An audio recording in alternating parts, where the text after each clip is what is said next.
Greetings and thank you everybody for tuning in for Global Entrepreneurship Week in Jacksonville, Florida. We have events going on around the globe this week. We're celebrating entrepreneurship in every way, in every level and industry. There are 4 focus areas that Global Entrepreneurship Week will be focusing on, and it's education, inclusion, tech, ecosystems, and diversity. And today we choose to deal with our education piece because we've been hearing a lot about crisis risk management and ransomware in the news, not just with our election, but with even companies of their websites or their systems being held for ransom. So I met these 2 amazing gentlemen that will be speaking to us today, Mr. John R. Shende and Jaymin Shah of they're global technology leaders. Mr. John, he is the Chief Information Officer, has a plethora of background. If you all haven't read his bio, you all need to check it out. And as well as his co-designer of MyVayda and Chief Technology Officer Jaymin Shah is going to be speaking to us today. And we're going to learn a little bit more about ransomware. A lot of people think ransomware is just for businesses only, and it's not. It's for individuals. That means you can be specifically targeted for your identity to be stolen. And we have all these tracking systems in place to kind of help track down the person who has stolen your identity. But then there is other steps and measures that we need to be aware of, because as the ecosystem changes in business and how we conduct business, then a lot of other things has to change as well. In other words, beefing up our personal identity security. So I just wanted to let you know that today we're going to be learning a lot about what we can do, not just for individuals, for businesses, for board members, for even civic organizations that deals with a lot of people data. That's what we're going to focus on today, on how you can protect it. So I am Teresa Gamble. I am the chapter director of Jacksonville, Florida Startup Grind. Jacksonville chapter has been established, relaunched in 2019, and our focus is to make sure we educate, we inspire, and we connect you with access to information, experts, and resources. So I'm the host today, but I am not the expert. So we're gonna dive right in and talk with Mr. John and Mr. Jaymin today to find a little bit about who they are, why they choose to do what they do, and what inspired them to be able to go after to solve such a problem that costs our country millions and millions of dollars to do. Welcome, welcome, welcome, Mr. John and Mr. Jaymin. How are you both doing this afternoon? Yes, thank you very much. We're doing well. And first of all, I want to say thank you so much for having us on with you. What an awesome introduction. Jaymin and I are very honored to be part of Startup Grind's presentation today, and your guest. I am one of the co-founders of Forensic Global, which owns the MyVayda platform. Jaymin Shah, as you mentioned, is our Chief Technology Officer. So I'm not sure if you want us to get into introductions or, Yeah, well, I just want to ask you a few questions. I was reading over both of you all's bio, and it was very intriguing. You have a lot of global experience, especially dealing with legal team and customer teams around cyber risk management. What is cyber risk management, Mr. John? If you could tell us briefly that our listeners can understand, but some of our techie people may catch on as well. Right. So, a lot of people think about cyber and risk, sometimes with 2 different breaths, right? Is cyber obviously focuses on the threats to our technology infrastructure, digital attacks, any attack on an IT or a piece of technology operating system, that includes your networks, your software, applications, and even today, of course, our cloud environments. And of course, risk, as we know, is, well, the event of something happening that will cause a negative impact to users, companies, consumers, and so on. For us, cyber risk, and why we combined the both, and it's not something unique to us, of course. The entire industry thinks about cyber risk and cyber threats and so on. However, as we were designing our platform, what was really key to us was, the real risk to an operations within an organization, and not just, cyber by itself, threats by itself, and risks by itself per se. Although, we do have really robust and mature platforms and tools looking at all. And at the end of the day, yes, you need to know what the risk to your cyber operations are, and as a result, what impact that has on the business. So when we started focusing with MyVayda and we said cyber risk, we're basically looking at the risk across an organization, risks that are already calculated in one sense, risk to network systems, risk to application, risk to other systems within the environment, as well as risks from third party.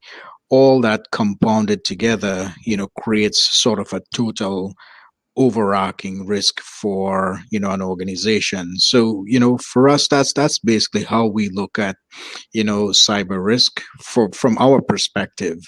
The risk, the overarching risk to an organization, using our platform to compound that into one sort of risk score, leveraging other risk scores that's out there, of course. And go So, ahead. Mr. John, let me interrupt. So, let me ask you a question. What made you go into this arena with the cyber risk? What have you personally seen or experienced that made you want to even pursue such a solve such a big problem? Yeah, and again, I would say we're not the only ones, solving this problem or providing solutions for this. We're unique in this sense. We are looking at it from an identity perspective, an identity fraud perspective, Okay.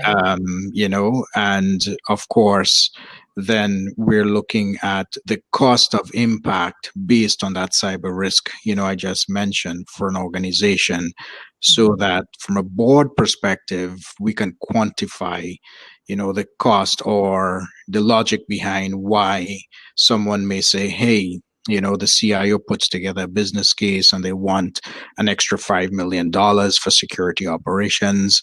What we're doing is helping that CIO or CEO present to the board on why they would, how they will quantify that dollar value based on, the identity threats and fraud, as well as cyber risk.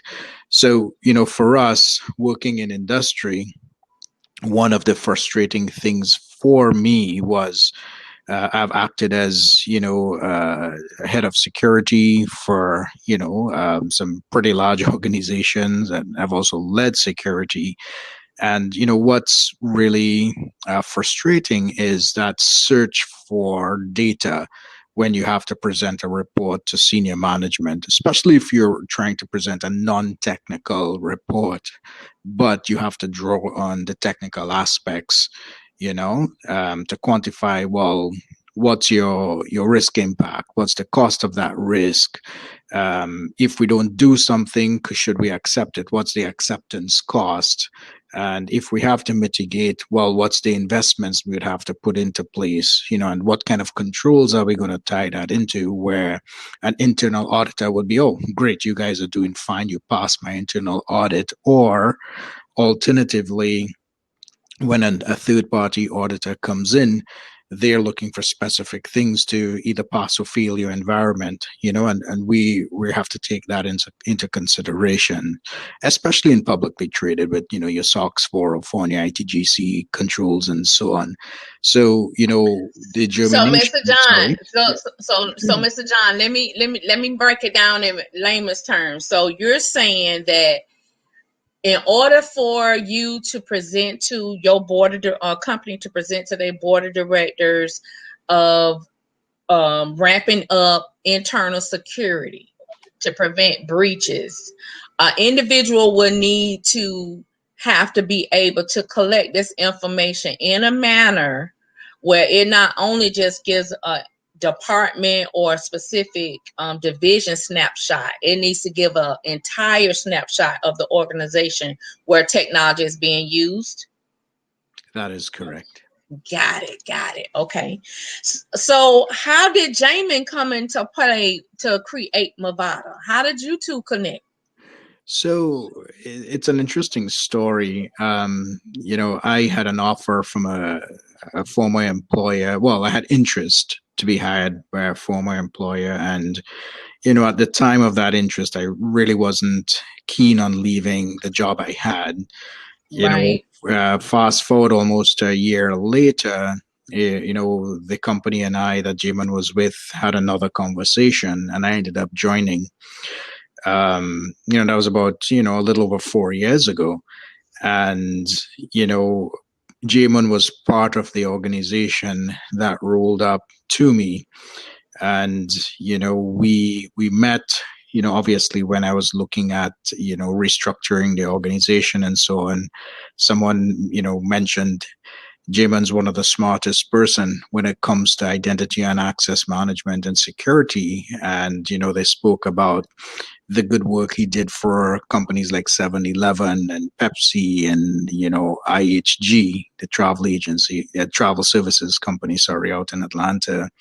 Wow. Um, so we had a conversation, and, one of the key things with Jaymin is he is extremely technically knowledgeable, very humble, and that really impressed me, the humility, in which with which he presented his technical capabilities.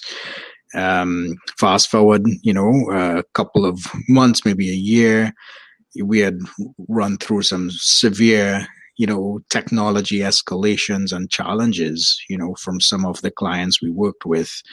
We had several of the Fortune, I would say 200 in our pipeline as customers. And, having worked through several challenges, sometimes late into the night, I realized this guy was by far one of the best technologists, I've ever worked with. And then, eventually time came and Jaymin had to move on. And, after he left the company we were with, we had a couple of conversations, and, I was explaining, what I wanted to do and, some of the challenges I had. And this was based on, a model, a cloud forensics model I created, about 8-9 years ago. And that's basically, we took aspects of that, and that's basically where, we hit the ground running. And Jaymin started working on this with his team last year, developing MyVayda. Wow. So you mean to tell me, okay, let me mean to tell me, Mr. John, that you had sketched out this MyVayda almost 8 years ago. And Jaymin was the person that made your vision become reality. That's what you're telling me. Well, in a sense, I created a cloud forensics model. Actually, Okay. to going back, I'll be transparent. My college may not like me saying this, but I was finishing up my master's degree, 2008, Okay. 2009, and I had to write a thesis. And Mm, cloud computing wasn't, the rage then. People were still playing with virtualization and so on. A lot of the technologies we have today that supports cloud didn't exist, right? right. 12 years ago. And I was doing forensics, fascinated with digital forensics and investigations. And then I started thinking, and this is, way back when, right? Of course, technology has leaped forward. But, I was thinking, if somebody has a virtual environment and they shut it down, what happens to all the data in there? Is it gone Mm, forever? If they commit a crime, is it still there? How can we get it? Because we shut down a virtual machine, that's it.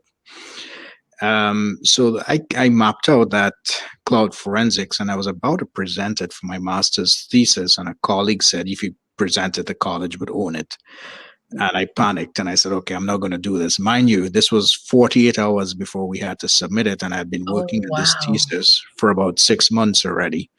Wow. So in 48 hours, I had to create another thesis, which of course I didn't get the best of grade for that one. But Wow. that's basically how I created that cloud forensics, model. And, I've seen quite a few folks link to it and reference it over the years. Um, but based on that, I came with more of an identity focus, and I said, well, let's use the aspects of the investigations, the tracking, the risk aspects, the risk management, and let's add what's challenging us right now. 10 years later into leadership, you know, all you keep hearing, or a lot of what you keep hearing is, what's the cost? Why do we have to spend so much in security? Why can't we cut the costs in security? Or we have cyber insurance. We don't care. We can get hit by a hack or ransomware. We'll pay the insurance will pay.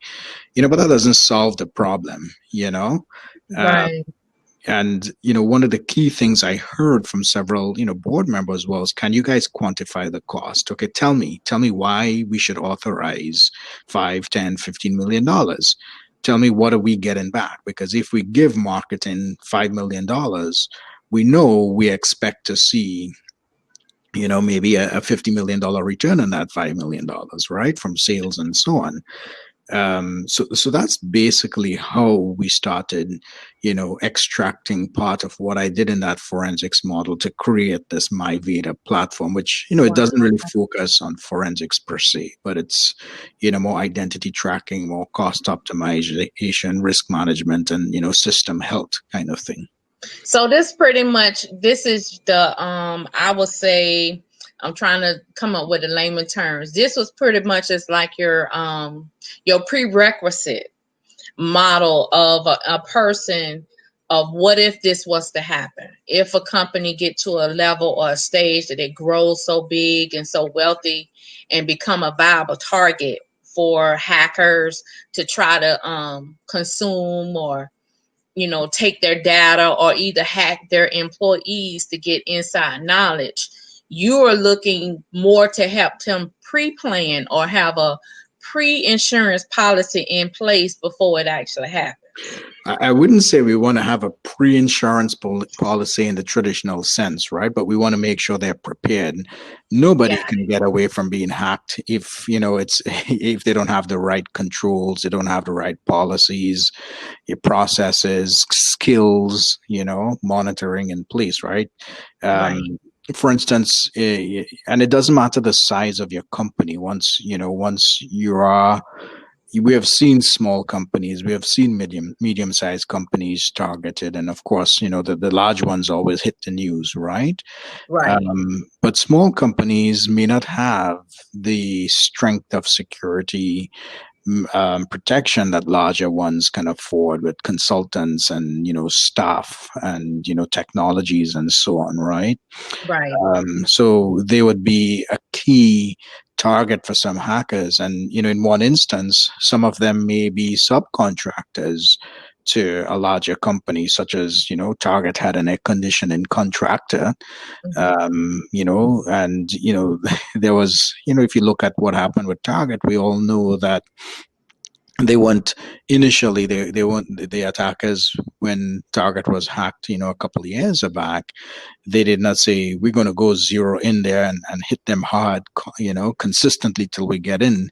They were very stealthy in looking at, different areas, different vendors, and different avenues to get in, and thus they got in how they did. So small companies are a key target, either straight by themselves, or if they are providing services to larger companies and they don't have the right security processes, protocols, protections in place, then in turn, someone can go through that small company into a larger company itself, right? Right. Providing that, there are certain accesses in place that they can take advantage of course. Um, And when I said people, you can't get away from a hack, right? I mean, we're all using a lot of applications. Applications have millions of lines of code. Any single line of code in an application could be a vulnerability that could be exploited. So it's how So best. the McAfee software or the Norton antivirus that they offer us on our computers or on our cell phones or iPad or electronic devices, is that enough? Or do we as individuals need to do more, especially for business owners that do everything either on their mobile phone or more than they do on a laptop or a desktop? Yeah, so I mean, I'm not here to, speak about the McAfees and the Nortons and the semantics of the world. Right, They all have their place, right? right. Um, Hmm. as a business owner using any piece of technology, you have to be mindful of, how can that, what are you browsing? What are you clicking on? How are you using the mobile phone or your iPad to interact with, databases that have critical information, or, your personal information, that, if someone gets that personal information, they can use it to their advantage and your disadvantage, right? Right, So as a small business owner, is, what kind of, protections do you have in place besides, excuse me, monitoring, and then so on, so there's still I think a collection of processes in addition to, antivirus monitoring and, all of those things that's there. Personally, I don't think that's enough. right. um, you know but it's a start, and it's a good start. Awesome. Well, let me ask you a question. I looked at both of you gentlemen's bio, and I see that you all have did a lot of work overseas. So I'm curious, is the ransomware, is it more detrimental in the US than Europe, or vice versa, or is it about the same? Yeah, so America is the largest economy, so obviously, because of that, that's why you see a lot of attacks, coming into the US. Now, the first ransomware, the first recorded or noted ransomware attack didn't occur in the US, right? Mm-hmm. Um, so I would say, when we see things like ransomware as a service per se, folks are looking, wherever in the world there's an opportunity to take advantage of a system, such as what happened in the UK with, some of the healthcare entities. If there is an opportunity, it doesn't matter. We live in a virtual world, right? I mean, it's a very Right. small village now. Mm-hmm. And if there is an opportunity to extract or to gain money, or effect an attack to gain money from a system that's connected to an entity where that entity needs that system, it will be done. So again, yes, the US is one of the largest economies. So, of course, it'll be a high target, but there are other countries that are also being targeted. Awesome. So, Jamin, I know you've been pretty quiet, and I know what made you become a chief technology officer, or and to partner with Mr. John to create MyVayda. Yeah, Tari. So, interesting dynamic there too, as John was alluding to. Now, typically what happens is when we take the security landscape into consideration, with experience, where what we have noticed, what we have observed is that a lot of the problems that tend to be surfaced and eventually the way they are addressed is dealt using technology. Given that somewhere I had this inclination right from when I started my career towards technology, and had the fortune to dabble with many, many technologies across the length and breadth within the IT space for that matter. One thing which was a natural consideration was addressing problems related to security. But while you're doing that, having worked with, having had the opportunity to work with so many customers, again, across geographies, as you rightly pointed out. What was evident in that was there are business problems, but businesses again tend to fall back on technology. So somewhere, anything related to security, when it had to be addressed, had that flavor of technology that always came into play. Now, this was something that was right up my target area in terms of the objective that I had, where while continuing in the field of security, I still wanted to focus on technology and the problems, typically the business problems, as I was indicating earlier, that are tend to be seen across industries that still needs, though the domain is going to be security, that still needs extensive technology or leverage of technology for that matter. And so as we see right now here, I have had this opportunity to naturally progress from security while still continuing in the space of technology. And that's why I have embraced technology with open arms. I see that you have, and because of this pandemic, what you two gentlemen have came together to create and co-create is such a necessity right now with the pandemic, with everyone working from home remotely. Children are doing work from K through 12 from home remotely.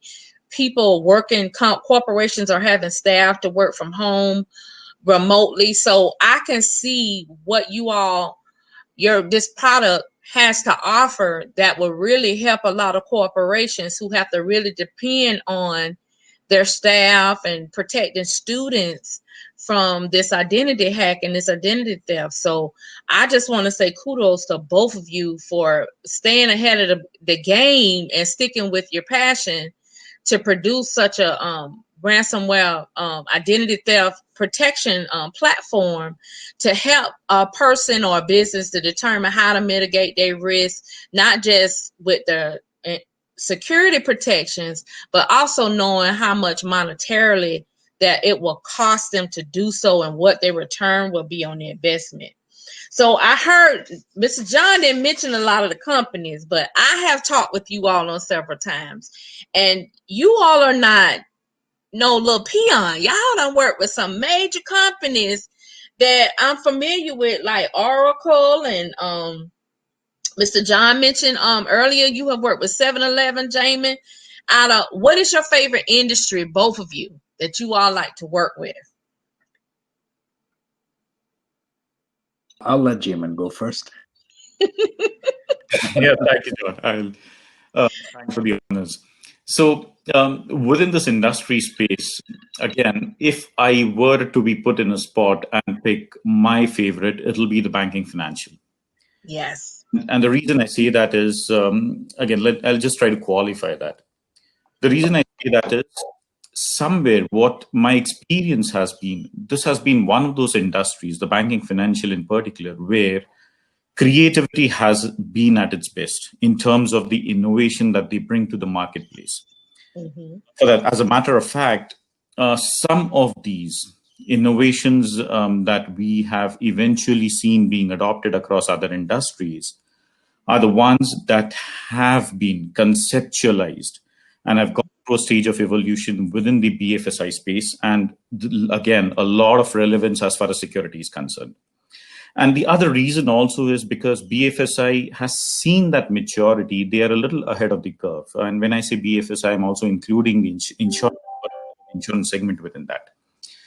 The other industries, be it retail, manufacturing, given the constant flux of the dynamics across those industries, one leverage, and this is my personal experience, has been that a lot of the problems that tend to be solved within the BFSI space becomes a natural qualifier when it needs to be adopted by the retail space. And again, the only reason is and this is my personal experience again, but the only reason retail manufacturing has lacked in this curve has been primarily because of the nature of dynamics. There is some immaturity there that we are still seeing. But yes, they definitely have a lot of the solutions that have been tried and tested within the space. So BFSI will be my natural pick. That's cool, because I know right now in Jacksonville they really trying to incorporate into that fintech space, and with the pandemic, a lot of people is doing a lot of monetary transactions online now. So I agree with you on that one. What about you, Mr. John? What's your favorite industry? You know,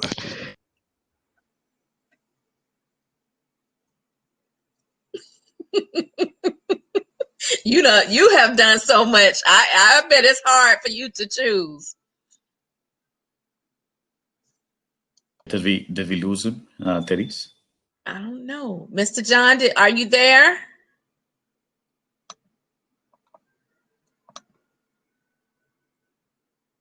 Mr. John? Okay, he's there. I might have connectivity issues. So, Jaymin, my last question for you. I noticed you mentioned on your bio about you do consulting about audit and assessments around IAM. What is IAM, Jaymin, and what type of audits and assessments do you conduct? Right. Good question, Therese. So IAM it stands for Identity and Access Management, which eventually also has progressed into Identity and Access Governance. Okay. In layman's term, what it means is the user, any user for that matter, within an enterprise or somebody who's partnering with an enterprise, all these users still get access, required to be given access to perform their function, their job function. So managing the life cycle for these users and accesses of those users is what identity access management is all about. Okay. Now, the audit assessments, again, is centered around especially the identities and the accesses. Besides somebody being given access, an identity being given access, and that access could be to an application or it could be to an infrastructure device.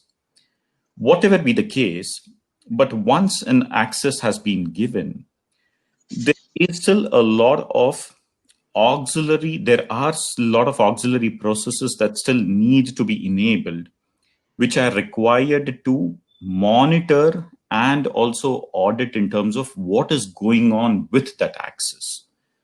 So Okay. Jaymin has a certain flavor of access for a given application. Is that access that Jaymin has been given enough to perform his day-to-day operations or activities? Or is it that he's abusing that access? He's overusing that access? Now, Okay. So, Jaymin, I'm finna go to a movie clip. You know how you watch certain movies. Let me see, Jason Bourne. And FBI people is tracking him down, and the lead investigator, she goes in the database and she gets a fingerprint is ran, and this big old error message come up and says you need to have a certain security level access. That's what you're talking about. right, absolutely. Look, I had to do something, but I know what you was talking about. But you just made me thought about that movie when the lead investigator, she was trying to get into a certain access record of someone's fingerprint, and she didn't have that level of clearance necessary to get it. So that's what you're saying, that what you do for the identity assessment consultant, which Correct. I think is real cool. That's right. Awesome. Well, I enjoy. We gonna get into y'all presentation. I just wanted our audience to learn and hear a little bit about the vision, the visionary behind MyVayda, and the importance of it. And yes, big startups, it may appear like it's over your head, and you may not think you need this right now, but it's best to be proactive than reactive. And that's what I believe these gentlemen are bringing to the table, to help us as startups to become more proactive, to put these systems and protections in place ahead of time. So when the ransom attempt or cyber attack comes, or the risk happens, that you're prepared for it and you don't have to pay out more than you invested in. So Jaymin, I'm going to let you and Mr. John, I think he's back, to go through your presentation so we can learn a little bit more about MyVayda. Yeah, Therese, can we just enable the controls for John 2 again, please? Okay, hold on one I think second. he's lost that option. No, he but let me see. No, he still has it on. Let me recheck, make sure. You turn it off and turn it back on. As a host. You all also have another guest with you all today, Mr. Kirk Anderegg. Am I saying his name right, Jaymin? Kirk Anderegg, yes. Okay. Welcome, Mr. Anderegg. Okay, I think Mr. John, there you are. Right. So, hey, so your question with ransomware, I don't think I was too clear. We had ransomware that goes back to like the late 80s, but that's, it's during the AIDS crisis and so on. But we really started seeing it, heavily monetized, in the last, couple of years. So I just wanted to make sure we were clear on that. It's not something that's new, but it's been around for a bit. Right. Exactly. All right, Jaymin, do you we're gonna bring you all, let me know when you all want to bring in Mr. Kirk, okay? Yeah. I mean, you can bring him in, I guess, if you wish, Okay. Yeah. All right, Mr. Kirk, can you hear? Are you there?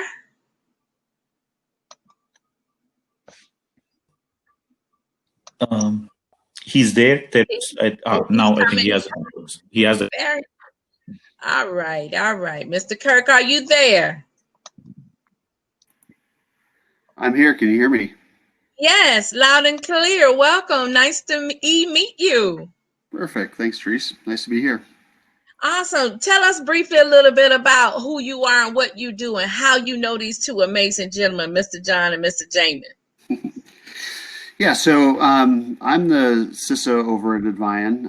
If you look at my background, I've been doing security for well over 2 decades in the Big Four from an advisory and consultant perspective, all the way from assessments to implementations to just guiding various clients across different industry verticals around security matters.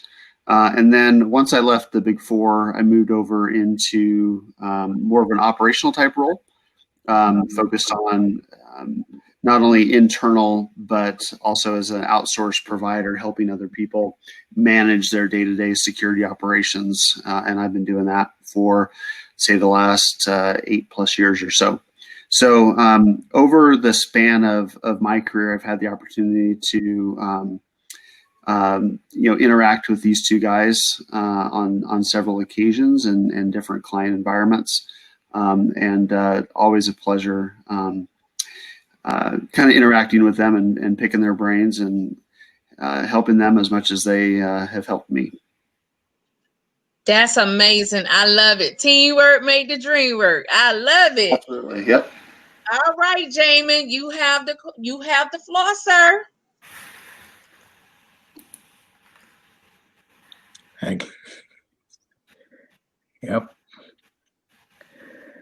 So, and first of all, we want to thank Kirk for his input here when it comes to some of the scope that he looks at, with ransomware. So when we're talking about this, what I would do is maybe ask Kirk to set this up, because he has been working on a situation with ransomware, and we will take it from the next couple of slides. So, Kirk. All right. Thanks, Sean. Yeah. So over the years, been involved with a number of different situations with ransomware, and a lot of what we do from a service provider perspective is really supporting our clients in terms of various aspects, whether it's from the incident response perspective, whether it's be from the kind of post remediation and how do we come in and clean it all up. But real recently, been involved with a client of ours that was hit, I'd say probably 2 months ago. And we've been in kind of from an outside perspective, in supporting some of the internal audit functions for this particular client, as well as some other services. And when they got hit, a lot of what we were asked to do was help kind of identify what was going on in terms of the scope, what were the systems that had been impacted, how far reaching was it in terms of the pervasiveness across the environment, and particularly from one of the key sort of stakeholders that we were interacting with, the external auditors. They were really interested in figuring out what was the impact from a SOX perspective, from a financial statement audit perspective, on the controls and the numbers at the end of the day for both the period that was impacted and then what were some of the carryover effects after that.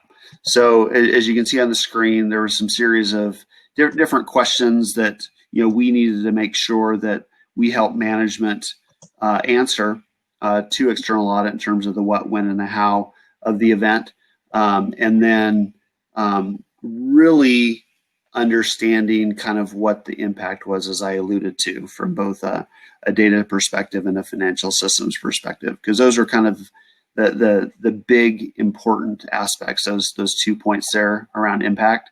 I think from a security perspective, context is everything, right? And I think as we look at the audits and looking at what was impacted and how it was impacted, everybody needs to be on board with an understanding and being transparent about what happened. So we were pretty critical there in terms of collecting and presenting that information. And I totally agree with that statement there. There's no magic button to defeat ransomware. I think I heard John allude earlier to the fact that it's a series of different steps across people, process, and technology that we're always oriented towards in terms of ensuring we're aligned to protect and defend against it. Is that what do you want, John? So, Yep. Kirk, I got a quick question before you move on. What is, I see the under your win, what is social engineering? Social engineering is really a key way that some of the attackers are trying to get into our environments. You take a look at, any company has a lot of employees, right, that are authorized to access certain information, certain systems and data within the environment.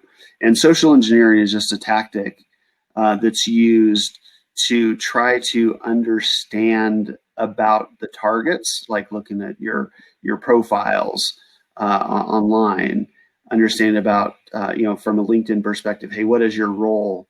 What do you like to do from maybe some of your Facebook posts?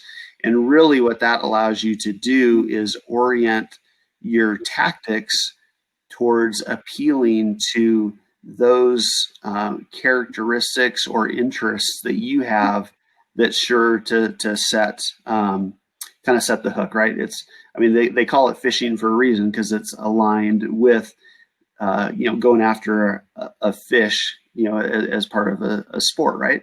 It's getting the right lure, the right bait to get you hooked and use you as a platform or a vector to get into an environment, whether it's via email or whether it's via the phone.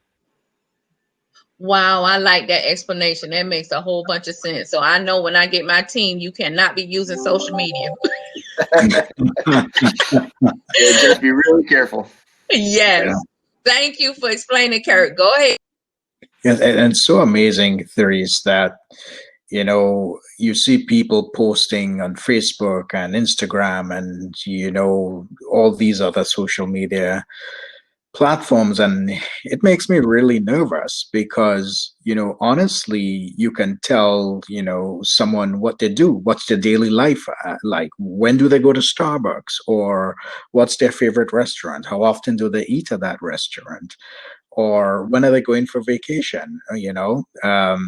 We have seen cases where people are posting their Hawaiian vacation photos and their houses are getting robbed because people have realized, hey, these folks are not home. So it's always really careful. And I personally have a rule of thumb. When I used to use Facebook, I really don't use it much anymore. If I'm flying from Europe to the US, and my family needs to, if I can't call them, I would post after I touch down at my second stop rather than my first one. So that someone might think I'm leaving somewhere, but I've already left and I'm at my destination. That's smart. So when my family sees that, they know that I've landed safely rather than I'm leaving, and they don't know what happened in between. And even photos, I rarely, post photos, because then you can geolocate people, right? You have those geotags on photos that the place it was taken, the time it was taken, and so on. And now everyone wants to tag their friends, in photos. So, it's pretty interesting. And as we say here, good hygiene, right? Good hygiene doesn't necessarily mean technology alone. Right. It has to mean understanding policies, understanding the threats of when someone, tries to get to you, are they friend or foe? And for example, we talked about, you were like, hey, is ransomware global? Absolutely, because there was one, back when I was over in Europe, 2012 or so, called Reviton, and it was nicknamed sort of the police ransomware, because what folks would find happening to their system was, their system would be locked, and they were like, hey, you're being monitored by law enforcement. And in some instances their webcam would be hacked, and the message would have like an image of their face looking back at the PC to make them feel police was watching them, when it was really these ransomware attackers. And they had to like pay some sort of little fee for the investigation to go away, whatever it was, or to unlock their system. So it's been around. It's just been really weaponized, I would say, as for business perspective in the last 5 or 6 years or so, where we are seeing the costs going up and the fees for ransom going up. Yeah, so what we're just some stats and facts for you. There's some confusion by some folks who don't deal with this. What is it? Is it some kind of new thing? It's just malicious software, basically malware. Right. I mentioned the AIDS one back in 1989 or so, and basically the gentleman that created that, Joseph Pop. It was targeting, believe it or not, healthcare way back when. And that was called, more or less, the AIDS Trojan, looking at the aspect of that medical information around that. So it's been around. It's just morphed and improved over time. And an attacker will use some of the same processes as we will explain in the slides coming. There are some well-known families, out there, as you saw on the last slide, that we're seeing being used more and more, and some of these, the SWOT and Revel, the Maze and all of that, we're seeing, they're offering it as, a service now that people can simply utilize it, right? They don't have to be very technical per se. They just pay for the service and they can utilize it. Wow. Interesting. Yeah. And one of the things, we keep hearing, is it is it like a virus?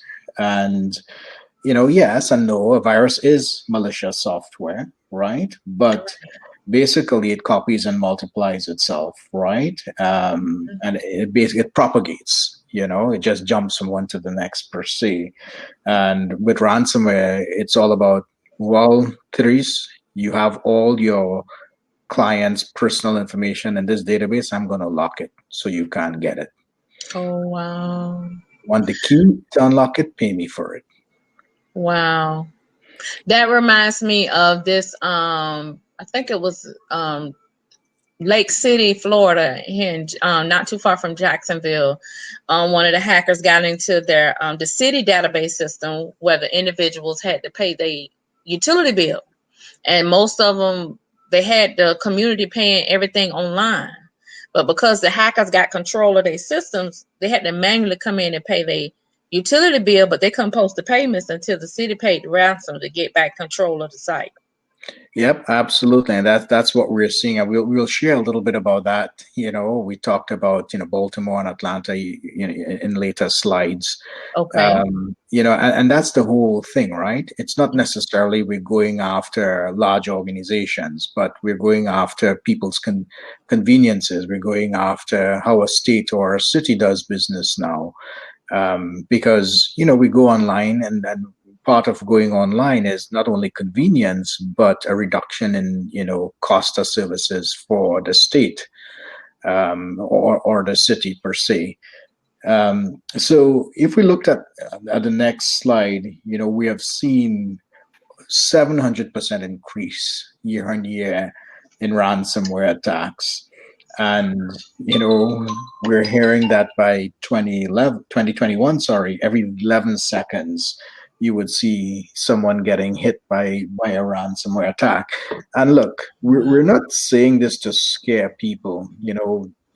Jaymin and I did a presentation for another organization, and we had one comment, just one person's comment about, we're trying to scare people. The fact is we're not.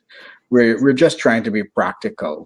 It's like you're driving your car. Can you get into an accident? Yes. Will you get into an accident? Maybe not. Mm-hmm. For instance, when I drive, I don't look at the car in front of me alone. I look at 2 and 3 cars ahead, and I always check my rearview mirror. Most drivers may not do that, right? Because they're busy with, somebody just texted them, or, they're on a phone call, or they're distracted otherwise. So what we're saying is be aware of it. Don't be frightened by it, Yes, we're seeing people, using the ransomware as a service. We're seeing folks looking at taking advantage of remote workers and flaws in their home systems, or flaws in how they connect, via a VPN or other aspects to their work environment. What concerns us is, traditionally it was, hey, we lock your system, pay us, we unlock it. But now we're seeing folks not only locking, they're copying the data. And, now you run the risk. If I pay, will they unlock it? Or will they not? And if it's unlocked, is my data damaged, changed, deleted?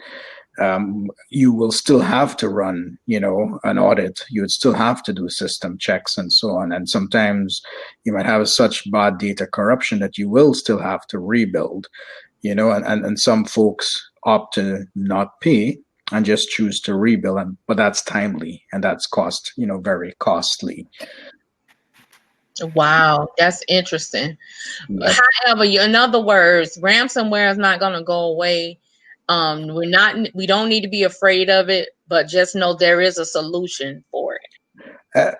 There's not a solution for it in that traditional term. There are best practices to prepare yourself. Okay. To minimize, the impact. With cybersecurity threats and with hacking, it's not that you could never be hacked, it's when you will be hacked. Right. And when you are hacked, then it's how well was I prepared for this, to keep my business operations running, to basically subvert that attack, minimize the risk impact, ensure that loss is not, it's at an acceptable level when, we have to face losses. Are we doing the best things, everything right? Do we have the right policies in place, the right training and awareness? The right monitoring, the right analysis. We can have all of these things and still get hacked. It's the response at that point in time where you're responding to reduce that impact as much as possible, reduce that risk. So you and I and Jaymin earlier, we were talking about, local government and so on. And, Kirk and I were having a conversation about this actually, with respect to the client he's dealing with and other things. We saw that, that 2018 ransomware attack on Atlanta, right? And one of the articles that we saw cited $2.6 million to recover, and the ransomware was 52,000. Kirk mentioned to me that he had seen that other costs mounted to even more than that $2.6 million. Oh, right. We saw the same thing with Baltimore, and Baltimore had a similar, that payment thing that you mentioned, right, was somewhat similar. Folks could not transact on that. And of course, this year with all the elections and, this, charges of malfeasance and so on, everyone was worried about, databases getting hacked or ransomware affecting it. And, the authorities have said that this, they have taken the best measures, right? To date, we have not seen read any report of any incident, pertaining to ransomware or anything with the elections. I don't know if something may come out next year in analysis, but we have not seen anything like that. That's good. Yeah, and I thought that was pretty good too. But that doesn't mean the attacks against states are not going away, right? Right. We have seen 60 reported earlier in the year. They slowed down the ransomware attacks against state and local governments, right? But they slowed down due to COVID. And it's not necessarily, it went away. It's, were the attacks, reported, during that time.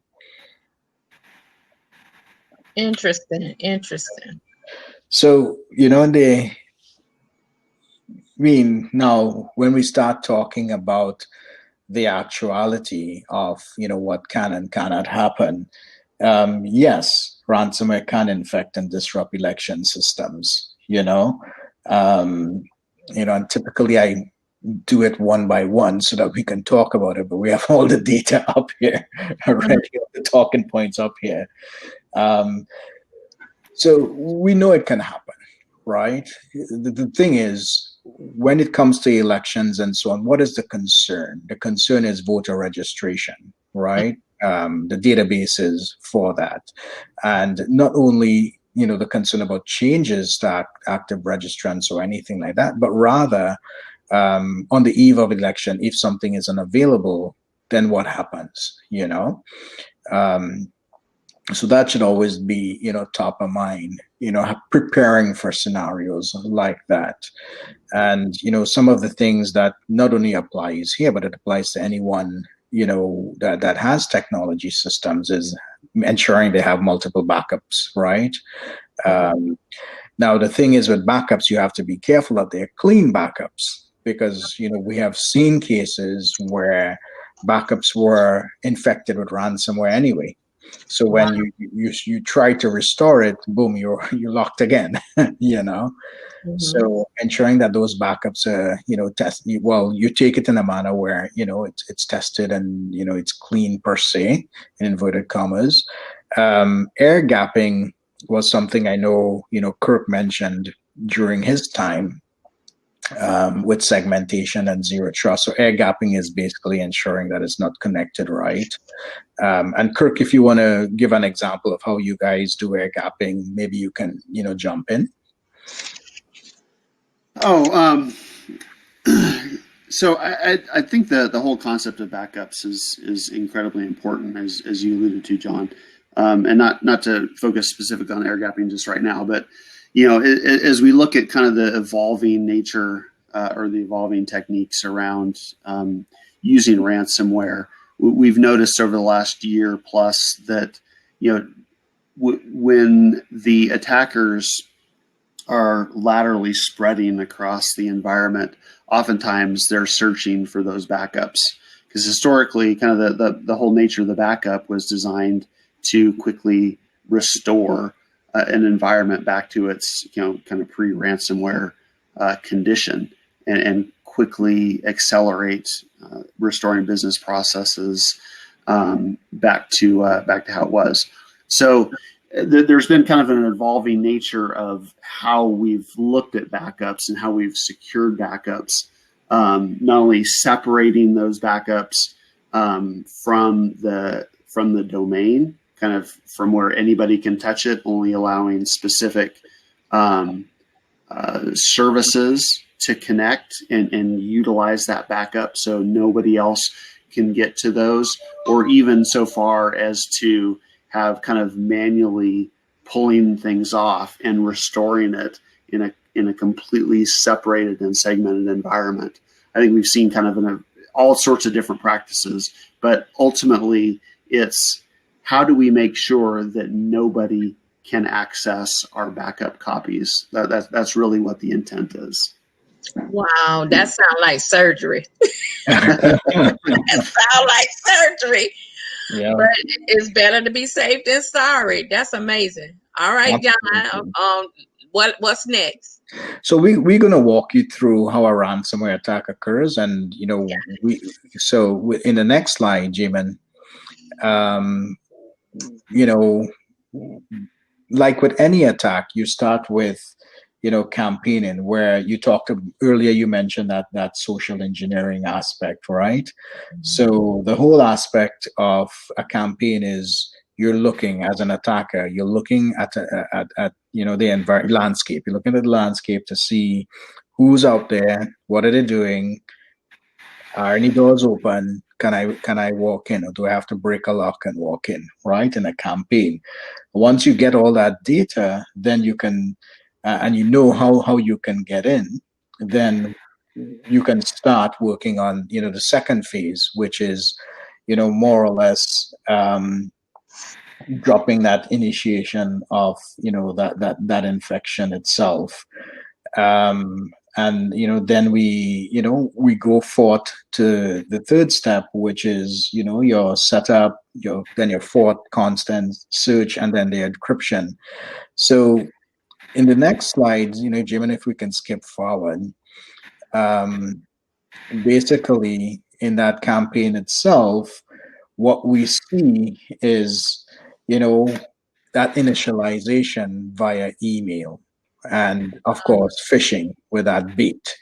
I don't know if you saw the movie Ocean's 9. Yes, yes. You remember Rihanna? She created the puppy Uh-huh. uh, for the guy who was well into puppies and so on, and he got the email. And he hesitated. He knew he should not have clicked on the link. He knew it because he hesitated. But because it was puppies, he clicked on it. And then he saw all the puppy information and the pictures, and he started scrolling. And what Rihanna did at that juncture, was she infected his system, and she took control of his system. And basically, that's what happens right then. And that juncture, depending on what kind of authorizations you have, it's game over, because now they control everything. So the deep dive in the next slide, when we talk about infections and initiating infections, that's exactly what she did, right? She installed the malware, and then she started observing and looking at what he was doing. in ransomware's aspect, these are some examples of, when we download a malicious piece of software, what is it supposed to do? It wants to gain a foothold. Then it wants to put in a tool where it can keep its presence live. Even if somebody shuts down the computer and it comes back up, they still want to maintain, that control. And you remember how she took over like the camera systems and all of that. So basically this is exactly what she did, maintain that connection. And when we go towards staging and setup now, in the next slide, what we want to do is continue to look and observe and look at the entire environment. And when we look at the entire environment, we're looking for more weaknesses. We're looking for your Nortons to shut it off, your monitoring, all of that. We're looking to turn that off so it doesn't catch us. And Kirk mentioned expanding laterally. So once we're there and we start shutting things off, we can jump now from system to system.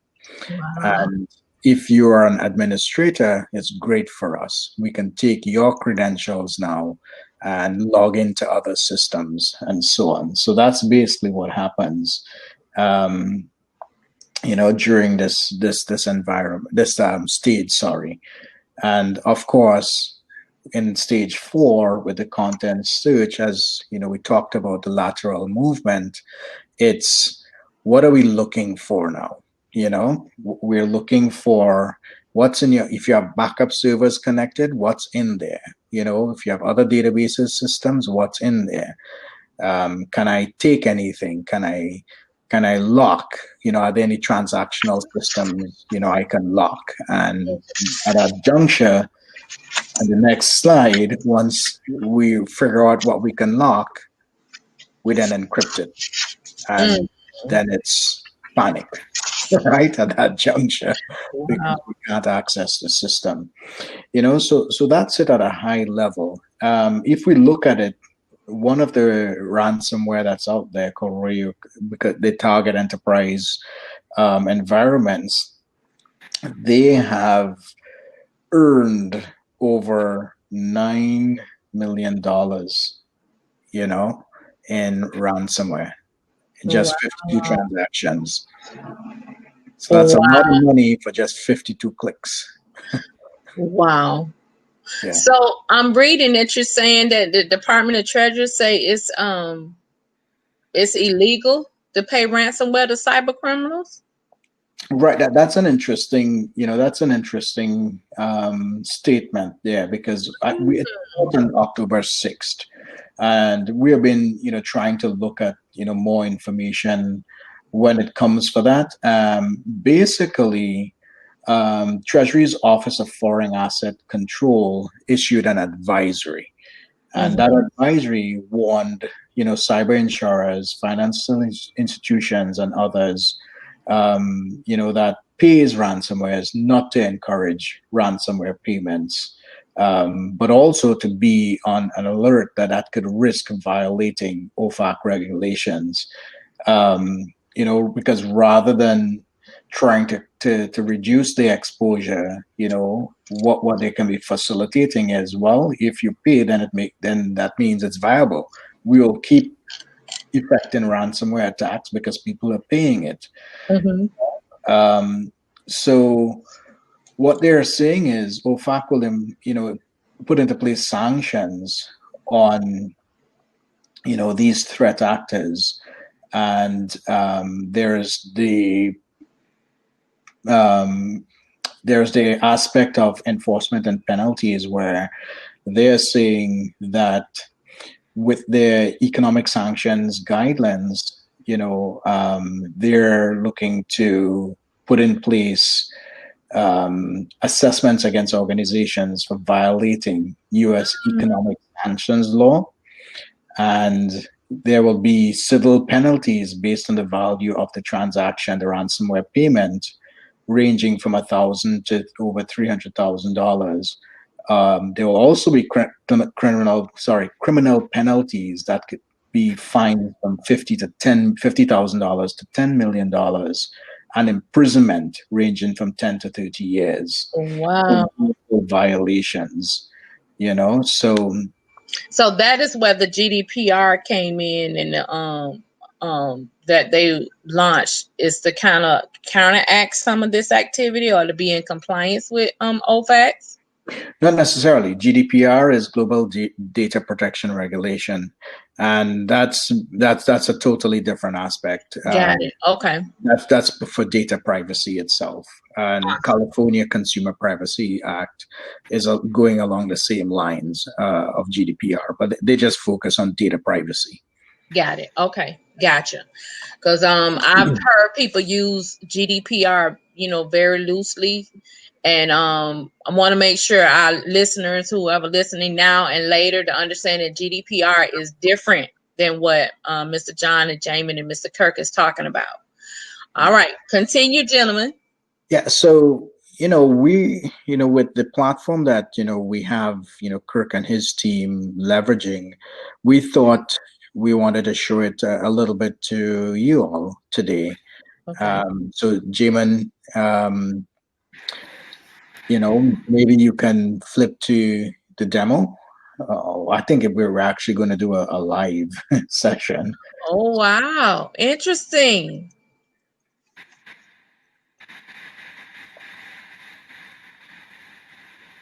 So I'm very while Jaymin is getting ready, I'm very I'm learning more and more to understand more about the ransomware technology, because a lot of people have been pushing cloud technology, and I used to be very leery of it. It took me a minute to get comfortable with saving data in the cloud, but I've had some people that passed away or had individuals didn't have access to the information, but they was able to get access to their cloud account. They so happens to back up everything in their cloud account. And they was able to, I guess, fulfill or carry out the closure of the business or the role this person had because they had access to the cloud account. So you all are giving me, a little bit of comfortability, but I'm still leery myself with certain things I do. Yeah, so I mean, cloud security is a shared responsibility, and there's something called the shared responsibility model for cloud security. And folks are always concerned about, well, if I put it out there, I don't have it under my control and so on. But I mean, Microsoft and the other cloud service provider that's out there, even folks like Oracle that's up and coming, or even Google, these are large corporations, so they have monitoring for looking at the attack surface, or how are we looking at visibility and tracking or workloads in the cloud, and they're looking at things like automation and really good monitoring and so on. And key, you asked about identity and access management earlier. So Right. they have, specific processes for how user roles are set up and so on, and what kind of privilege they have, within the cloud environment. And the US government has something called FedRAMP, and a lot of these larger companies have FedRAMP certified cloud, environments. So, I mean, it has come a long way in 10 years. Wow. So, yeah. So John, if a organization, regardless of their size and their industry, how could they contact you and Jaymin and Kirk for you all to do I guess a threat assessment or a SWOT analysis of the cybersecurity system? Yep. How can they reach you all? Yeah, so I mean, email is always the best way. We're on Twitter. We actually just started Twitter because of you, so we don't have as much followers from a business perspective. I mean, my personal Twitter is different. I never really had a business Twitter per se that I was active on.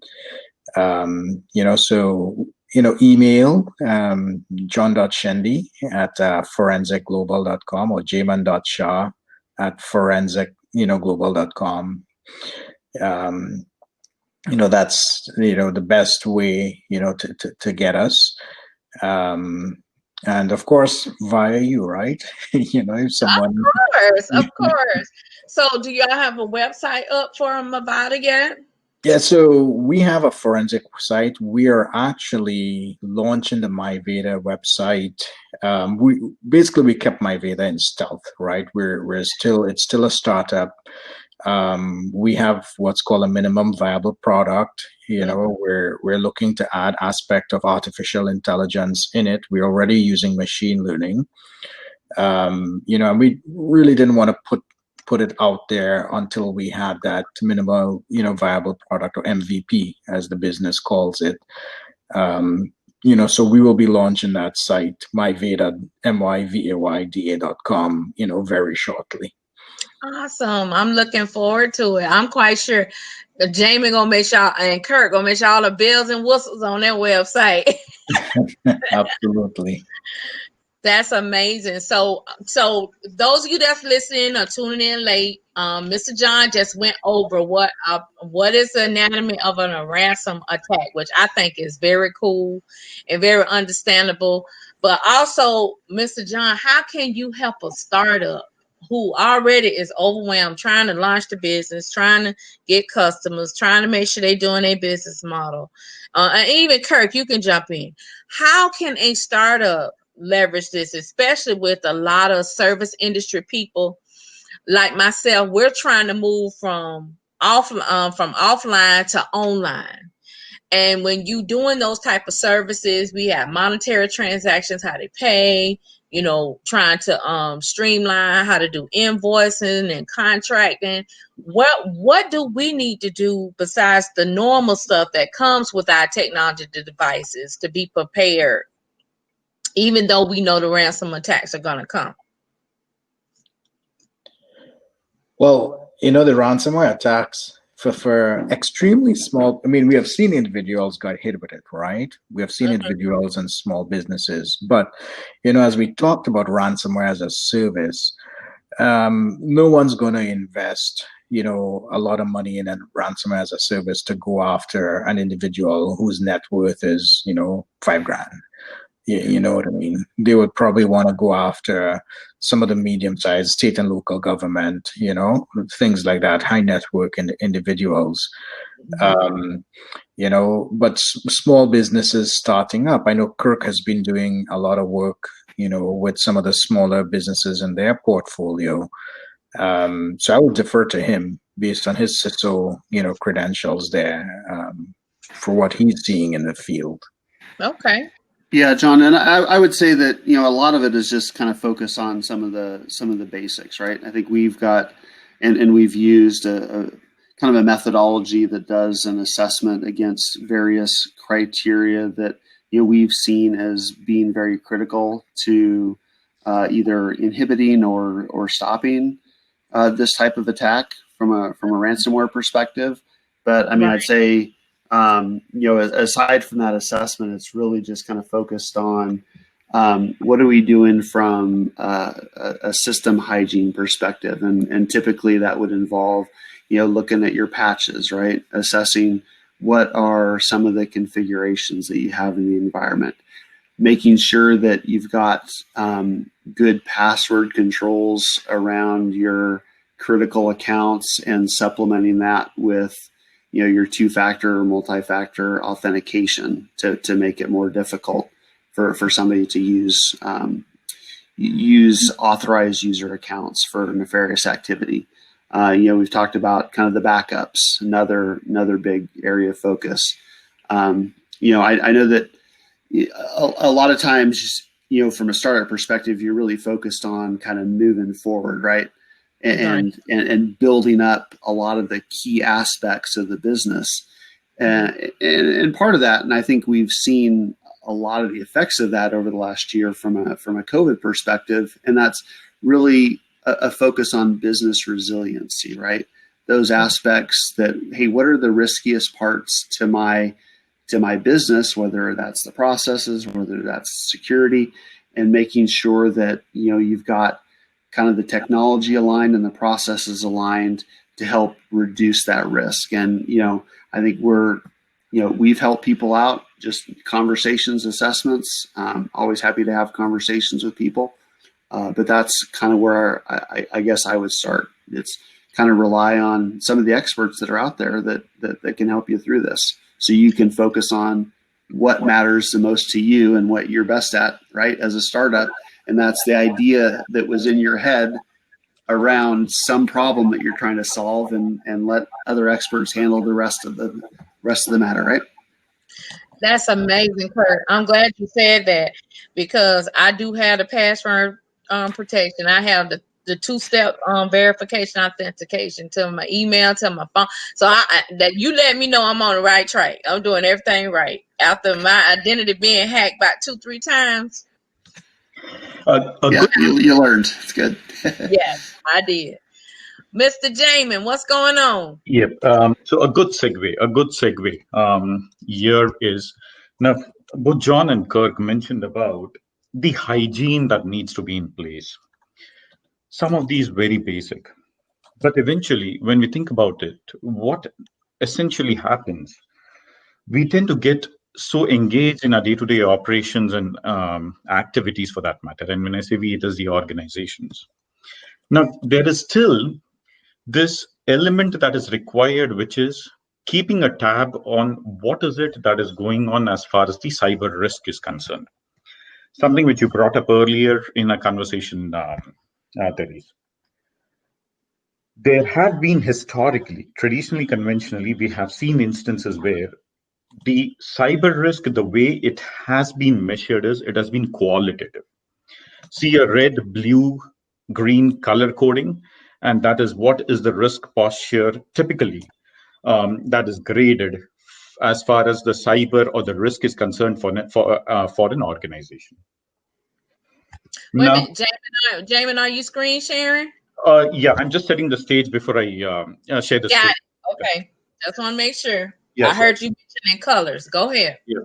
Yeah. So now what has happened is we see the need where there is this essential primary requirement to also start quantifying the cyber risk. Besides that cognitive bias that we see in that color coding that gets to be that tends to be shared with the executives.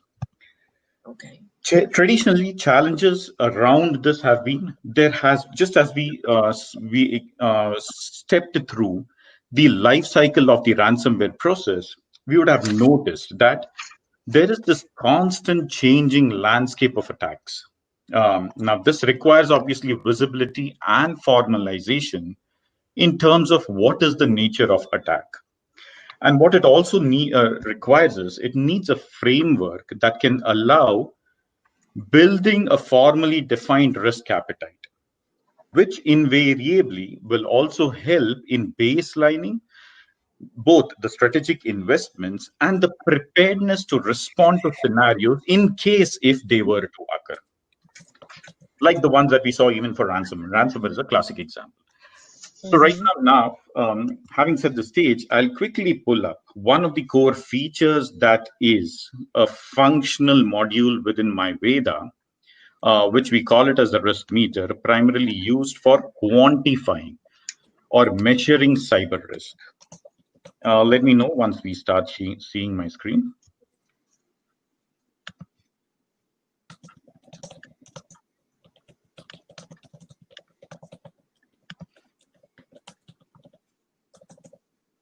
Now we can see your screen, Jaymin. Excellent. Okay.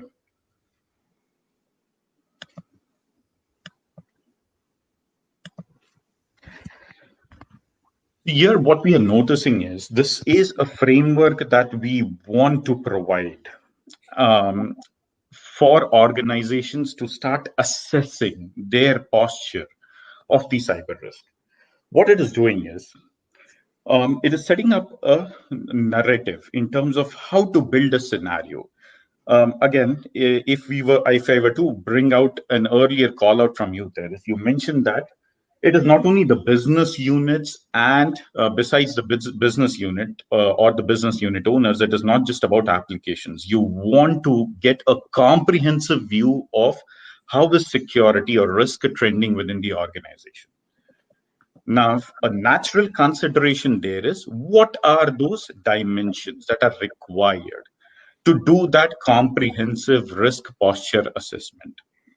So, what we are doing within our platform is we are taking an approach where we get that grading done.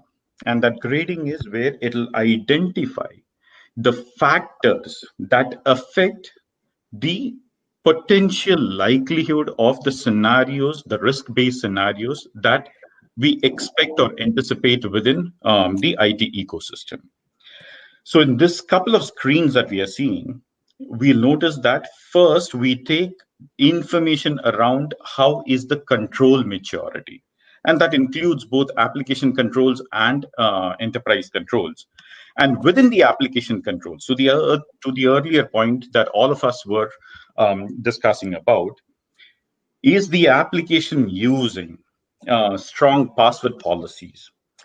Does the application have authentication, which is a step up authentication or which is an elevated authentication? And if so, what is that flavor of authentication or what is the type of authentication?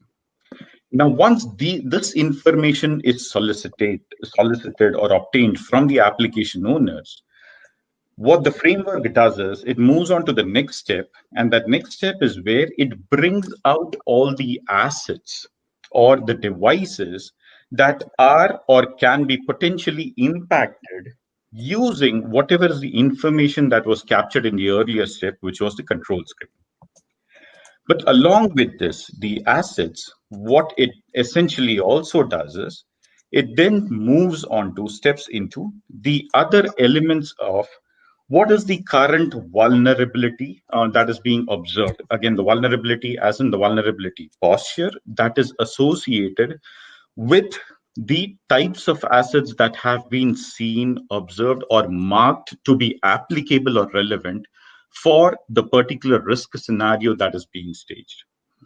And then what it does is it pulls up the information around the threats for those assets. Now, this is where this is a key marquee differentiator as far as MyVayda's platform is concerned. These threats, typically, what will happen is you need that dynamic runtime information about what are the persisting or the ongoing threats that are seen, noticed, or observed in an organization. So, for this particular module, that information is something that is source fed by the analytics module, and it tends to contextualize it. The way it contextualizes it is for the assets that were taken in the previous step, it'll identify and it'll also risk rank of what are the corresponding threat vectors that are applicable for those assets. And once we have all these factors assimilated, it runs a simulation. And at the time when it is running the simulation, it'll just ask for any additional supplementary information, which is very critical for the platform to start baselining about what is it that has a strategic impact in terms of if there were to be a DDoS attack, which is a denial of service or an operational outage in layman's term. Now, for such an attack, we want the empirical information or the historical information of what is it that is potentially at loss here in terms of the type of the cost that can be incurred in case if there were to be a potential impact.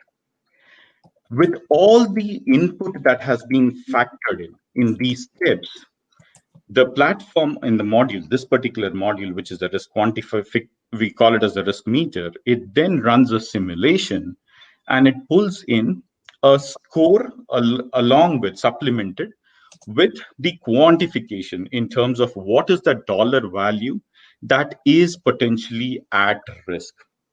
Now relate this to the ransomware scenario too. The ransomware life cycle that we stepped through, that John just stepped through the 5 stages.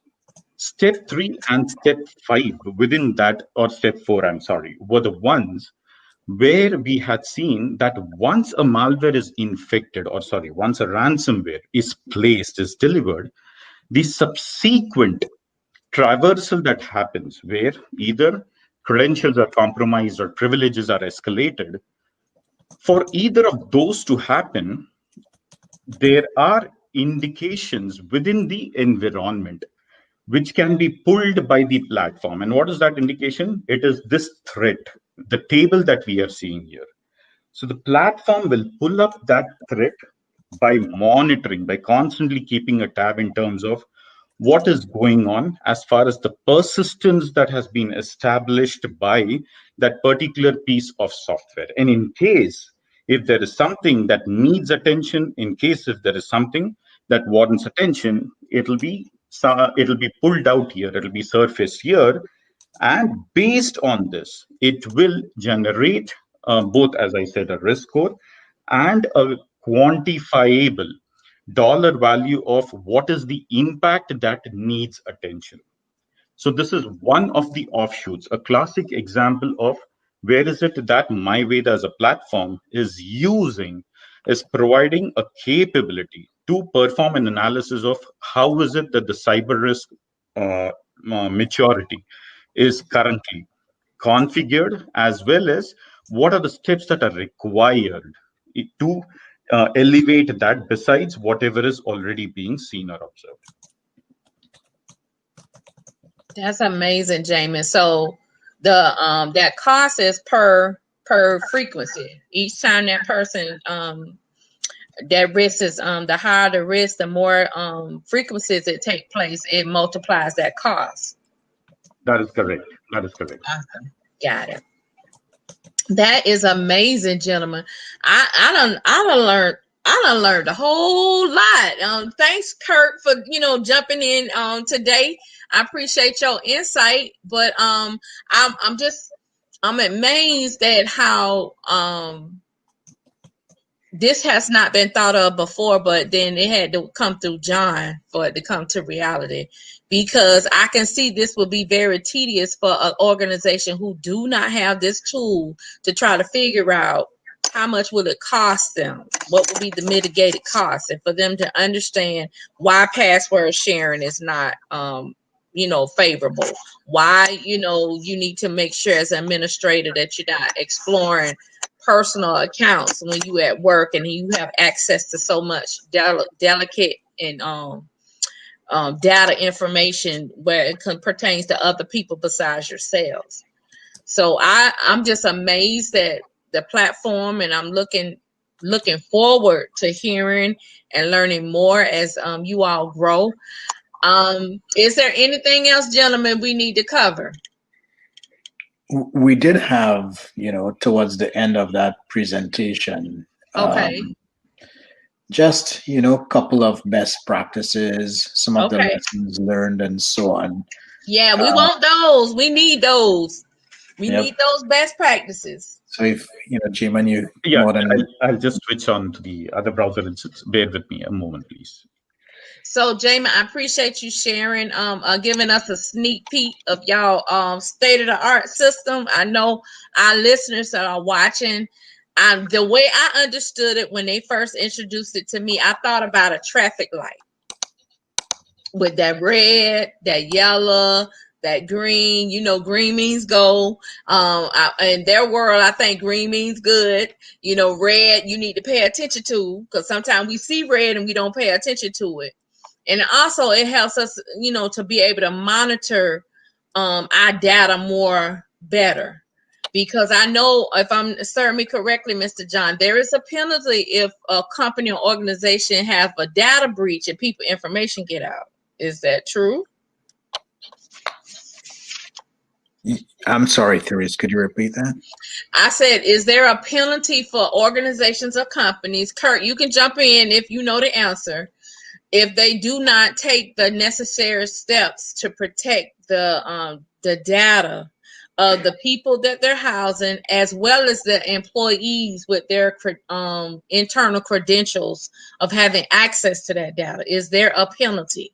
Yeah, so HIPAA, the health, for healthcare entities, we have the HIPAA security and the HIPAA privacy rules in the U.S., right? Right. And we also have something called the High Trust Act.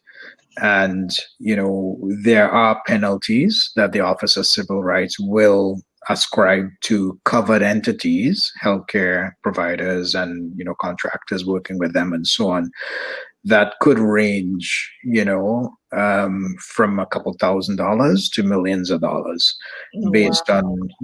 on, how data is exposed. A very large service provider that we worked with was charged $50 million in fines because they got rid of equipment that exposed, PII, or personally identifiable information Oh, a couple of wow. years back. Kirk, for the banking and financial, what are your thoughts? So, I mean, I guess I look at it more beyond the direct cost, right? I think, as you alluded to, there's significant kind of penalties that companies can go through. But ultimately, when I think about it, it's also about kind of the business, right? And it's the goodwill with your customers. Ultimately, that's what most of us are in business for, is we all have an end customer, right, that we're supporting. And a lot of times there's a certain level of trust that needs to be there between us and whoever our customer is. And to me, that's kind of the more damaging aspect, I think, beyond just the direct fines, is what does that do to your business overall? How many customers do you lose? How much revenue do you lose? Because, people are going to take their business elsewhere in the free market for someone that they have more trust in. So I think that's kind of another consideration as well. Awesome. Thank you, gentlemen. That it is very true. So, Mr. John, what these are our remediations and lessons learned? Yeah, absolutely. So we always believe in assessments, right? Everyone should have a risk assessment, done in their organization. I mean, HIPAA asks for it. You have the PCI for, payment transaction and so on. You have that PCI assessment and audits. And of course, publicly traded companies have the ITGC and other, assessments. For us, it's always have, audit aligned with your internal audit, and always have an incident response team in place. And why is that, right? There are three things. You want to minimize the impact to your environment. You want to be able to recover quickly and efficiently. And you want to be able to clean up and secure your systems, right? And on top of all of that, during any type of incident, you want to have, proper reviews and be able to share things that you saw occurring, and then of course brief leadership. If it's bad and investigators, we want to be able to have the right analysis. And from an incident response perspective, we want to be able to pass over our collections, to forensic investigations or, law enforcement with forensic investigators. Most companies have a sort of a war room. Jaymin is the slide before. In this war room, basically, we have to have these four things, right? Communications, coordinations, investigations, and the ability to escalate for an action, and these rooms have to be secured. And, we have to have a really strict communication plans on a need to know basis. And we have to have coordinated reactions, right? Because in some instances, you don't want to know if somebody is fishing around to get information to lock your system, and you're alerted about it. Right. And there's a system breach, but not yet quite a ransomware, not yet the encryption. You want to stop that right away, but you don't want to stop it in a manner that alerts the attacker, hey, we're on to you, because you want to learn as much about them as possible. So you have to have coordination in terms of the actions you're going to be taking. And we have created, readiness scorecards and heat maps. And I know Kirk and his team, they talked about business resiliency, right? Because we need to ensure while all of this is going on, we don't want the company losing money, right? While we're working on this. So we want to make sure that we have a strong, resiliency plan. So with the lessons learned on the next slide, Hey, sorry, real quick, John, can I interrupt for a sec? please. On that last slide, I think generally, if you look at those 4 areas, my experience is as professionals, we do a pretty good job with the first or the last 3, right? In terms of the investigations and the escalations, but that coordination, that communication aspect is absolutely critical. So I think one of the things, there's a limit to how transparent you need to be around it, and there's guidance with how much information that you need to give to your stakeholders and impacted users. But I think that's the area that we probably, or I've noticed that people tend to struggle with the most, is that targeted and focused communication, so that the right people are in the loop and it dispels any notion of how bad things actually could be, because our minds naturally go to the worst case scenarios, right? So Right. That's a critical piece in this whole puzzle to help control the process so it doesn't spiral. Yep, absolutely. Thank you, Kirk. So with the war room activities, gentlemen, what is usually the turnaround time when you have to shut down and recover? Because that part we don't hear in the news. We hear about the attack, that it happened. We get a PSA, a public service announcement, saying that if you was a target customer, that your identity may be compromised, to please check your credit bureau reports. If anything suspicious has occurred, please contact us. But then what goes on in this war room activity with this incident response members? What is that turnaround time for them?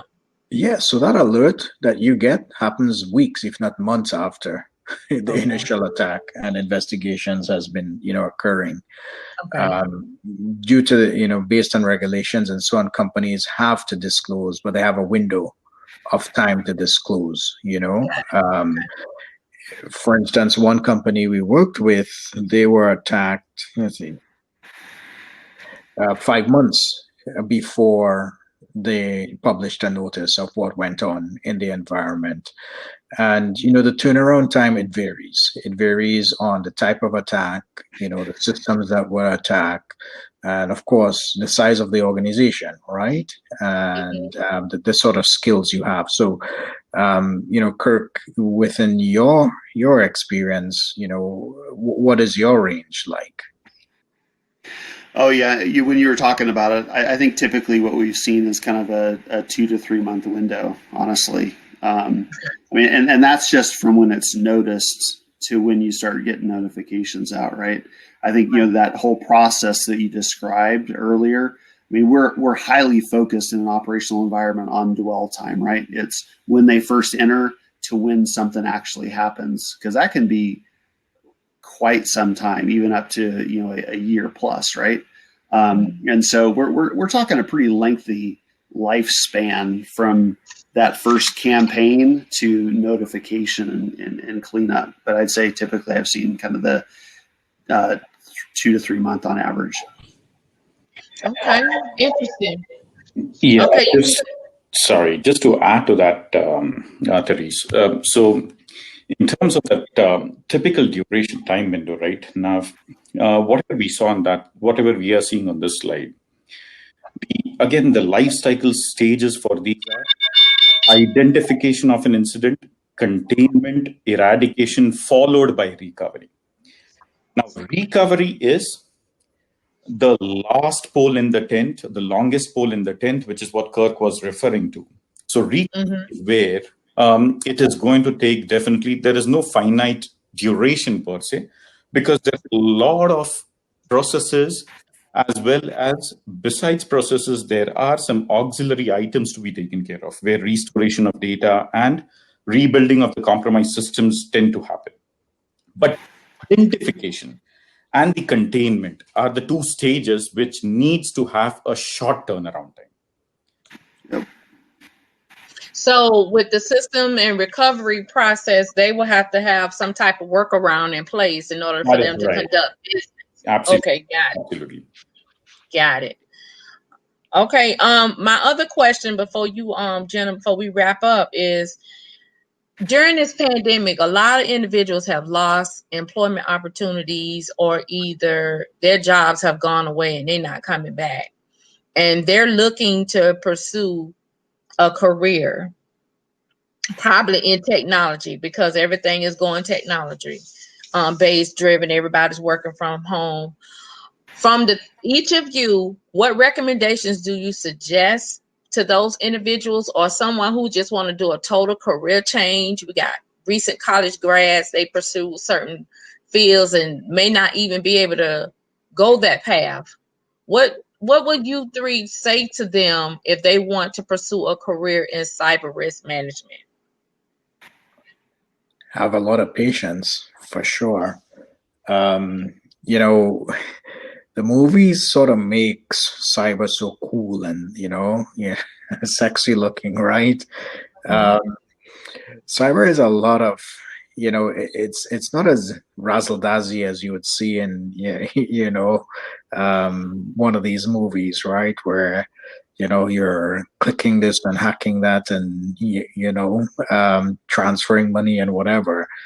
Um, it starts from it depends on what area you want to get into, right? You have your network security aspect, you have application security, you have development, you have testing, testing and analysis, you have threat and vulnerability management, then you have the cloud aspects and so on, right? So if someone wants to get into cyber, it's the basics. Do you want to be the individual that's looking at threats coming in, and do you want to sort of be a white hat hacker where okay, you understand certain threats, you want to hack your company internally, of course, within certain limits, to test for vulnerabilities, right? There's that. Or do you want to work more in audit and management and compliance and so on? So there's such a broad area that one can start with and go as the world turns.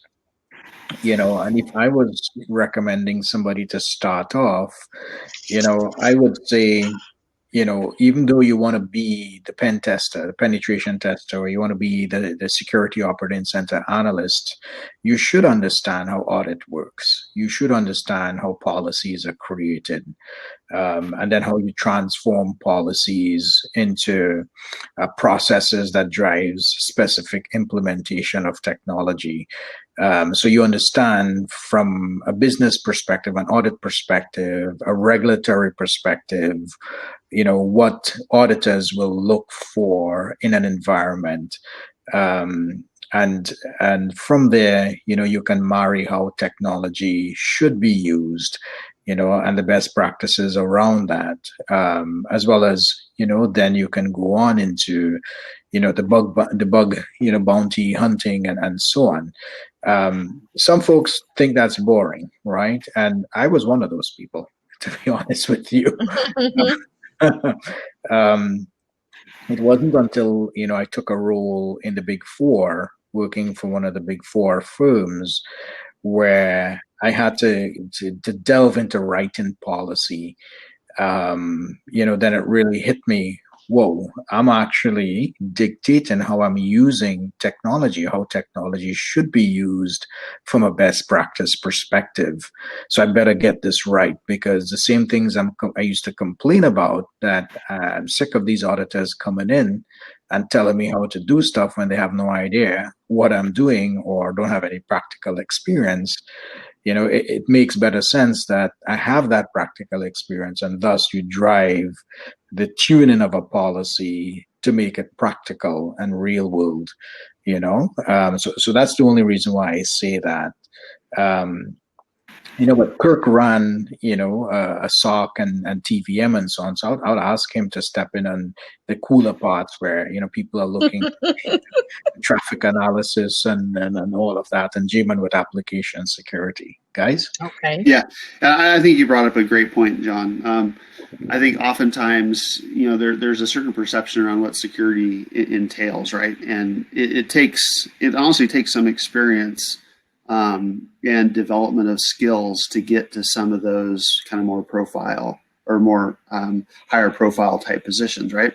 But I think what you were talking about, whether it's going kind of from a audit compliance route or going from like a SOC analyst route, I think those two in particular are unique in that they provide a breadth of a base or a foundation from which to kind of grow a career on, right? Which I think is probably one of the more critical things as you look long term in your career in terms of where you can get to. It's kind of being able to see that big picture, right? And understand how all these different components go together. We talk a lot about defense in depth, right? A lot of that's taking a step back and seeing all the different pieces, how they interoperate and in concert help protect our environments, whether that's kind of the audit perspective and seeing everything, or that's seeing all the data kind of flowing through the systems from a SOC perspective. I think those are great ways of kind of starting out.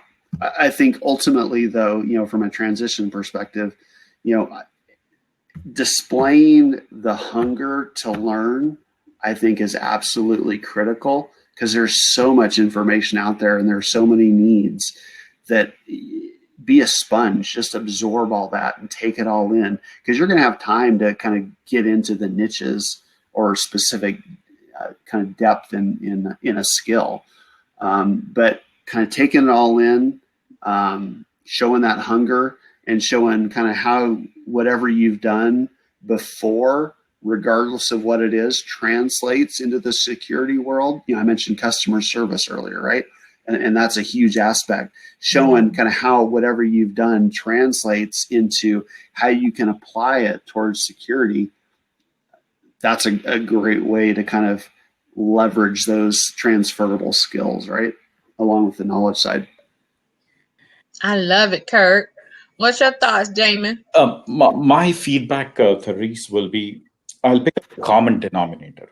And the common denominator across these security domains, which both Kirk and John were highlighting, is personally, again, based on my personal experience, has been that you need the analytical mindset.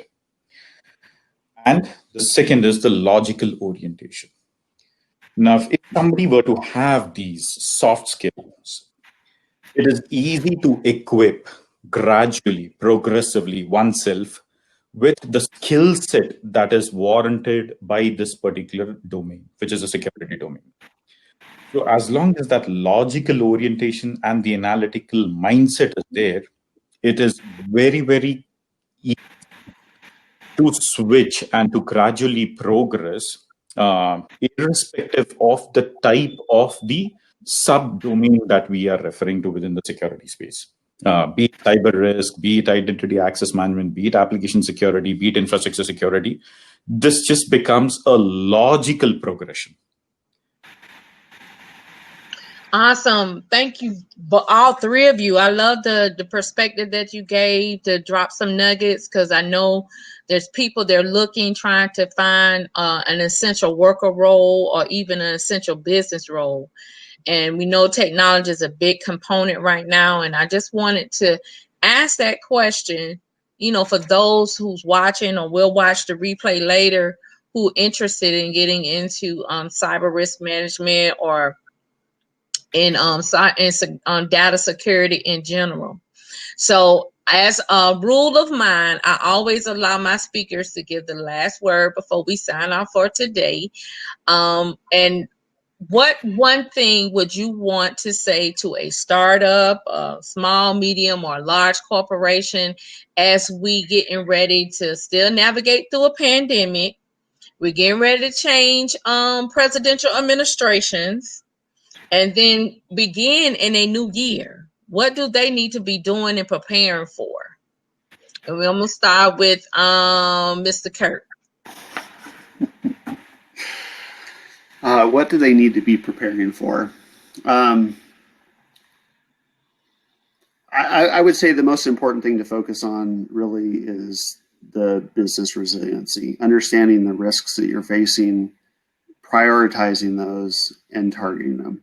I think obviously security is a big one, and ensuring you've got the processes and backing to continue business regardless of what may come. I think that's one of the things that we saw critically in COVID is being adaptable and flexible and having some sort of kind of a backup plan and being somewhat prepared for that.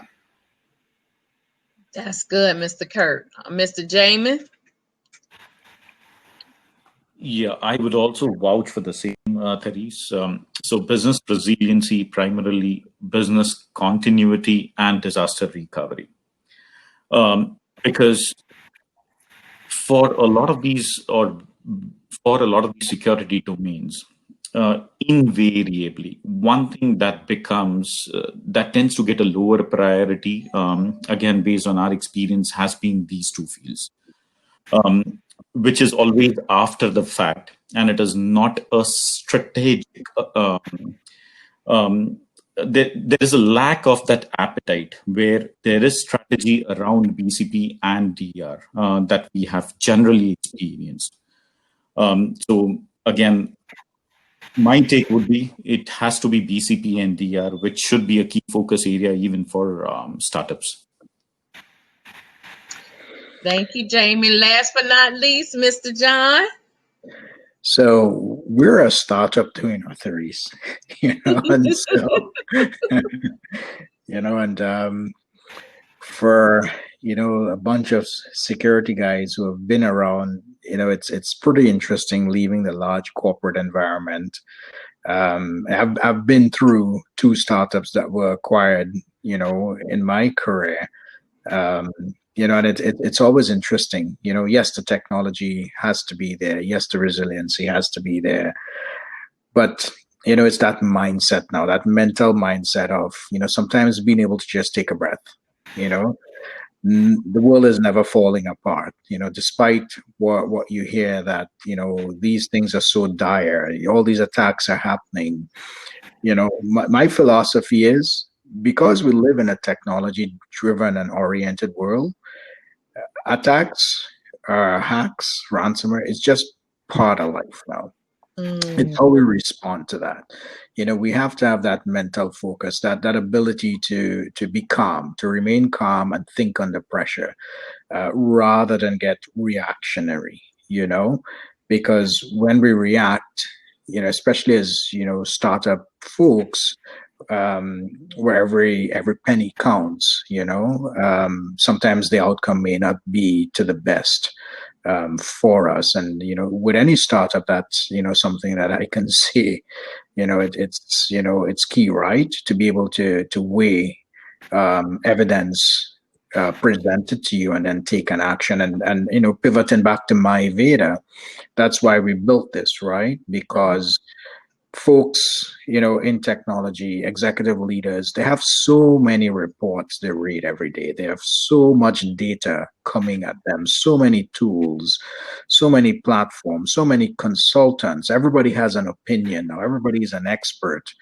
The thing is, can you distill all of that into one view, one single pane, one report, one analysis that makes sense to a board of directors, that makes sense to the CEO, to the CFO, the non-technical leaders when they're, putting together their reports and analysis, and for us, that's where we're taking that step back. And as a startup, look, we're like, our financial head was looking at bills with me a little bit earlier today, and she's just calm as a rock, and I'm panicking here.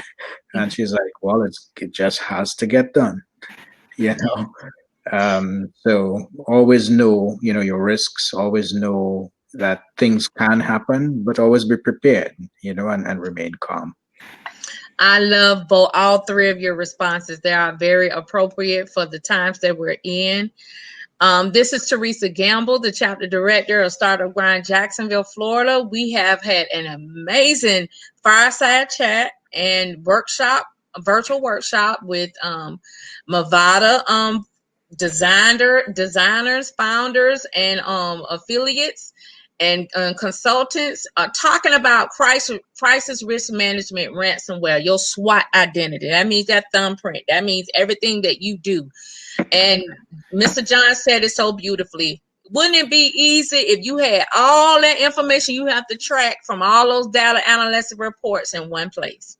If you are looking for that solution, these three gentlemen has the answer for you. So if you want to connect with them or learn more, reach out to me at Teresa@startupgrind.com. Thank you, gentlemen, for the time, the space, and the intellect that you have shared with us today. And we looking forward to seeing and hearing more about all of you in the future. Thank you so much. Thank you, Therese. Thank you for your Thank you, support. Therese.